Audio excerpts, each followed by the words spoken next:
Kita bicara efektif kan, kita berarti akan melakukan pengukuran tentang efektivitas. Efektif itu kan perbandingan antara usaha dan hasilnya. Nah, era pandemi ini bukan era yang ideal karena semuanya serba terpaksa. Terpaksa maksudnya datang tiba-tiba di mana kita tidak memiliki kesiapan. Saya kira kondisi pandemi ini juga bukan hal yang diinginkan. Maka pembelajaran yang saat ini ditempuh, yaitu dengan e-learning atau dengan apapun namanya gitu ya, bukan merupakan pilihan yang terbaik untuk pembelajaran. Bukan pilihan terbaik, e-learning bukan pilihan terbaik. Tapi sekaligus saya ingin mengatakan bahwa pembelajaran e-learning saya sekarang ini bukan berarti tidak baik, tapi ini bukan satu-satunya yang terbaik. Nah, kembali ke permasalahan awal, karena ini semua serba terpaksa datang, kita tidak siap dan lain sebagainya. Maka sama halnya dengan ketika kita tidak siap menghadapi sesuatu, lalu tidak mau kita menghadapinya, maka mungkin kondisi ideal tidak tercapai. Maka tantangannya seperti apa? Tantangannya adalah kita harus segera bertindak untuk mencari cara-cara lain dalam meningkatkan efektivitas tadi, dalam mencapai efektivitas. Misalnya, hambatan terbesar dalam pembelajaran dengan internet ini adalah masalah jaringan dan biaya bagi murid. Saya kira bagi guru juga, bagi murid jaringan dan biaya. Yang ketiga adalah perangkat, berarti juga berkaitan dengan biaya. Artinya yang perlu kita perbaiki pertama, bagaimana bisa mengadakan internet murah. Ini kan bukan urusan pendidikan, ini urusannya Kementerian Kominfo atau Kementerian Perdagangan atau kementerian apapun. Yang terpenting kita bisa mengatasi masalah, pertama masalah biaya, jaringan.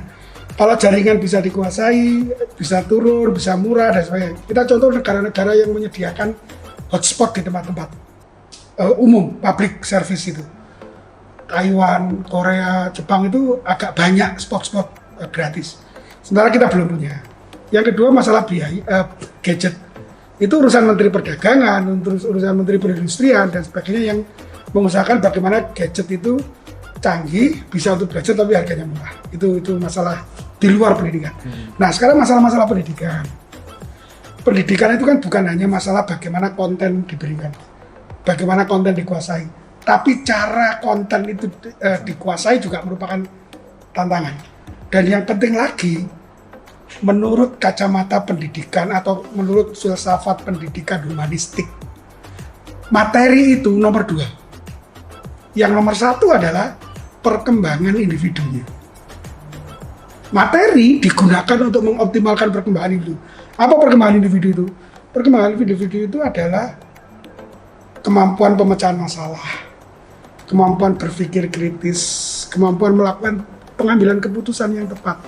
Coba kita pikir, berapa banyak materi-materi yang kita pelajari di sekolah itu betul-betul digunakan di masyarakat? Kan tidak terlalu banyak yang persis plek. Yang banyak digunakan adalah kemampuan berpikir kritisnya tadi, kemampuan pemecahan masalahnya tadi, kemampuan pengambilan keputusan. Jadi materi pelajaran, konten-konten itu hanya digunakan untuk mencapai perkembangan manusia, perkembangan individu. Jadi materi itu penting ya, tapi dia gunanya adalah untuk mengoptimalkan ini, untuk mendesak bagaimana kemampuan berpikir kritis, kemampuan pengambilan keputusan, dan lain sebagainya tentang sisi humanismenya. Jadi materinya itu ada di sini, dia jangan terbalik begini ya. Kalau terbalik begini materi dikejar-kejar, ini manusianya jadi tertindas. Jadi manusia ini sebagai aspek pendidikan, Ki Hajar Dewantara mengatakan pendidikan itu upaya menjadikan manusia matang. Jadi materi manusianya dulu dimatakan, ini materinya menyundul ke atas perkembangan manusia. Jadi tantangan di bidang pendidikan bagaimana materi itu bukan menjadi dewa, tapi humanistiknya. Nah, dengan media yang terbatas, apapun namanya, apakah pakai Meet, apakah pakai Zoom, atau pakai Webex, atau apapun namanya, upayakan mampu menjadikan manusia atau lawan bicara atau subjek pendidikan itu yang dioptimalkan, bukan pencapaian materi. Melalui materi itulah kita mengoptimalkan manusia. Itu titiknya, Mas. Oke, nah berarti di era-era seperti ini kan akhirnya ada banyak seperti tadi disampaikan ada ya teknis dan non teknis akhirnya bicara. Nah, bagaimana sebenarnya kita bisa mengoptimalkan proses pembelajaran di mana ada banyak hambatan sebenarnya. Jadi di mana guru tidak bisa ketemu dengan muridnya, di mana materi itu akhirnya jadi disampaikan jadi belajar mandiri, belajar daring Iya. Jadi tantangannya karena itu kemudian Kementerian Pendidikan mengeluarkan kurikulum adaptif. Kurikulum adaptif itu menurut saya sangat bijaksana. Bijaksana bukan kurikulumnya ya, tapi keputusan mengambil kebijakan bahwa ada kurikulum adaptif itu yang luar biasa. Artinya kita tidak, pemerintah betul-betul memikirkan bukan sekedar target mengejar materi, tapi menjadikan manusia menjadi lebih baik. Nah, caranya bagaimana? Sumber belajar banyak, tidak hanya materi yang ada di internet. Materi-materi pun itu tentu berdasarkan karakteristik materinya kan berbeda-beda. Kalau ada yang materi bersifat elektronik misalnya dalam hal PowerPoint, itu kemudian dicetak menjadi sebuah buku yang tidak pas. Karena di PowerPoint ada warna, ada animasi, ada ukuran. Tidak mati seperti yang di benda cetak. Jadi manfaatkan segala sumber belajar dengan karakteristiknya. Kalau di ilmu teknologi pendidikan itu ada variabel kondisi, variabel metode, dan variabel hasil. Ada 3 kondisi, metode, dan hasil ini harus betul-betul diamati. Hasil, contoh misalnya, hasil apa atau tujuannya mau dicapai. Untuk mencapai tujuan itu, caranya bagaimana? Untuk melakukan cara itu, kondisi yang harus disiapkan seperti apa. Jadi kita berpikirnya mundur gini ya, bukan maju. Meskipun kalau dirinci dia variabel metode, kondisi, metode, dan hasil. Tapi kalau kita bicara, ngomong dulu tujuannya kayak apa. Untuk mencapai tujuan itu, caranya bagaimana. Untuk mencapai cara itu, melakukan cara itu, kondisinya harus seperti apa. Jadi saya kira 3 ini resep yang perlu teman-teman guru, teman-teman pendidik pelajari untuk mencapai tujuan seperti itu. Dalam misalnya dalam kata yang agak keras, target-target kurikulum seperti itu, caranya bagaimana? Cara ini macam-macam di tengah keterbatasan kita, mau pakai pertemuan, pakai telepon, pakai WhatsApp grup, pakai apapun, cara yang terpenting sesuai dengan tujuan. Setelah cara, kalau itu kondisinya seperti apa? Apakah dia menyiapkan materinya dalam bentuk apa? Menyiapkan pembelajarannya seperti apa? Menyiapkan kondisi mental belajarnya. Memperhatikan kondisi mental belajar ini memang agak unik. Kita tidak cukup hanya menyiapkan kondisi mental murid, tapi juga kondisi mental gurunya sendiri. Kalau gurunya kondisi mental, ya sudah, pokoknya sudah saya tayangkan Pak, Bu, di Edmodo misalnya. Sudah saya letakkan tugas-tugas di Edmodo. Tinggal diambil sendiri-sendiri, ya tidak akan pernah jadi. Jadi mental itu ada 2, baik mental siswanya maupun mental gurunya. Saya ulang, kesimpulannya 3 tadi saya hanya sarankan, variabel kondisi, variabel metode, dan variabel hasil. Itu.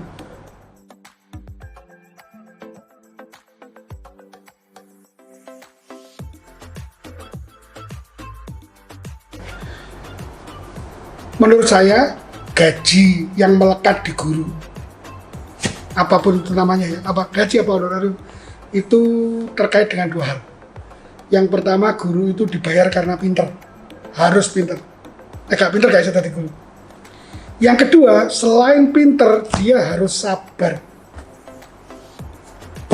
Sabar ini jadi kunci, karena dengan kesabarannya dia akan dapat mengantarkan kepintarannya ini pada muridnya. Jadi guru itu tidak hanya dibayar karena pintar, tapi harus sabar. Percuma guru pintar, tapi dia tidak sabar, lalu membentak-bentak muridnya, lalu menggunakan cara-cara yang menurut dia bisa, pokoknya nggak mau tahu dia dua hal gitu. Nah, lalu bagaimana dia memanfaatkan dua komponen ini? Tentu melihat apa yang akan dicapai, tujuan apa. Nah, dengan tujuan itu, lalu dia harus berpikir, muridnya bagaimana mencapai tujuan itu. Saya ulang, guru perlu melihat tujuan pembelajarannya apa. Kalau dalam bahasa teknis, kurikulumnya kayak apa, capaian pembelajarannya seperti apa. Begitu melihat capaian pembelajaran, maka dia perlu melihat, oh kalau gitu murid saya seperti ini. Mungkin Mas Eko pernah baca quote saya di Hari Pendidikan yang lalu. Saya nulis quote begini, kalau murid tidak bisa belajar dengan cara kita mengajar, masih gitu ya, kalau murid tidak bisa belajar dengan cara kita mengajar, maka mestinya kita yang belajar bagaimana cara dia belajar. Saya ulang, percuma guru ngajar dengan caranya dia, apapun sampai capek berkeringat, muridnya hanya diem, nggak ngerti apa-apa. Berarti gurunya nggak paham. Caranya murid itu belajar seperti apa ke kita, seperti apa dia mempersepsi, seperti apa dia memahami kita. Jadi menurut saya ilmu preskriptif bagi guru sangat diperlukan. Apa itu preskriptif? Bukan deskriptif ya, bukan deskriptif, tapi ilmu preskriptif. Agar mencapai tujuan itu harus bagaimana?